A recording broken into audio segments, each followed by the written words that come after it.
وبركاته دمان ولا لها قلبي مeel kasto dunida dacalada ka joogtiin mar labaad markii ashraf soo noqdo wanaagsan maanta iyo video cusub alxamdulillah ala nicmati lillah maanta videogeenu wuxuu ku saabsanaan doonaa hadduu rabbi raali ka noqdo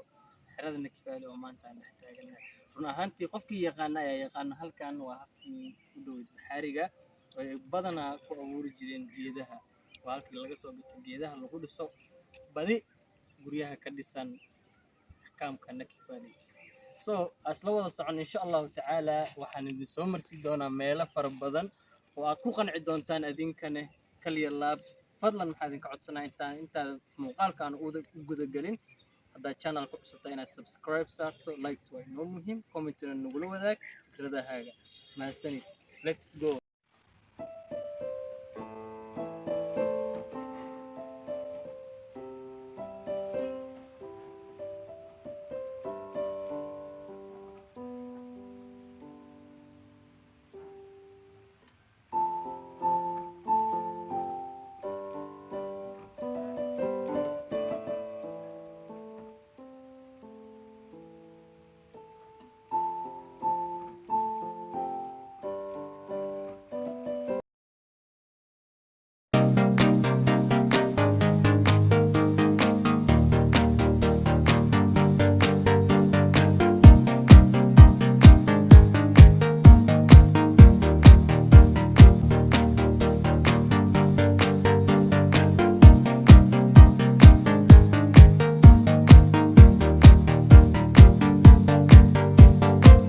ahaantii waa subaxnimo saacaduna ku beegan tahay 2 saac ilaa iyo 3 saac subaxnimo run ahaantii jawiga halkan uma muuqda in uu yahay waa bari subaxnimo wuxuu u muuqdaa in ay tahay xilli galab ah ama qorrax dhac laakiin xaqiiqada waxay tahay in ay tahay subaxnimo run ahaantii xerada Nakifaali waxa xerooyinka kale oo duwan tahay ayaa waxay tahay roob 24 saac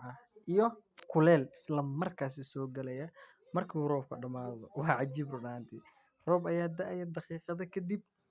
qorrax ayaa imaanaysa oo isma dhihi doontid halkan ayaa roob ku da'ay mase saacado ka hor ayuu halkan roob ka socday run ahaantii dhalinyarada ama caruurta aada iskuulada ee ku nool xerada Nakifaali waxay bilaabaan in ay galaan iskuulada maalinta aanan roobka jirin taqriiban xilliga caadiga ah ee dalka Uganda ay ardayda iskuulada aadaan taasoo ah 1 saac ilaa iyo 12 inta u dhaxayso so marka roobka uu jirana waxay aadaan iskuulada 2 saac subaxnimo ilaa iyo 3 saac inta u dhaxayso run ahaantii waa meel cajiib ah kana duwan inta kale ee dalkan Uganda so xerada Nakifaali haddaad ku sugan tahay ama aad horay ugu sugnaan jirtay run ahaantii waxaa tahay qof nasiib badan sideeda kalena sugaya calafkiisa ama nasiibkiisa sidoo kale halkan ama garoonkan ama barxadan si qof walba u taqaano waa barxadda banooniga lagu ciyaaro ee xerada Nakifaali qaasatan basic camp 3 so halka horteena ah waa basic camp 3 waa halka Soomaalida badan ay degan yihiin ee xerada Nakifaali sidoo kaleeto dhinacan kaleeto oo aad arki doontaan ayadana waa qaybtii basic camp 2 ama New Congo qof walba soo yaqaano iyo halkii raashinka lagu qaadan jiray anso meeshan aad u jeedaan waa isla halkii raashinka lagu qaadan jiray uu ka socdo tirakoobka xerada qaxootiga Nakifaali taasi oo lagu ogaanayo qaxootiga ama dadyowga ku dhaqan xeradan Nakifaali qaybaheeda kala duwan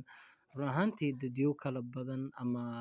qowmiyada fara badan ayaa halkan ku nool sidaas awgeed waxay garowsadeen OPM-ta ama UNHCR ayagoo isgarabsanaya in ay xaqiijiyaan tirada saxda ah ee ku nool xeradan Nakifaali tirakoobkan ama population census-gan ay sameynayaan OPM-ta iyo UN-ta ayaa waxaa lagu saxda ee dadyow ku nool xeradan waa arrin aad iyo aad u nasiib badan ama aan iraade opportunity u soo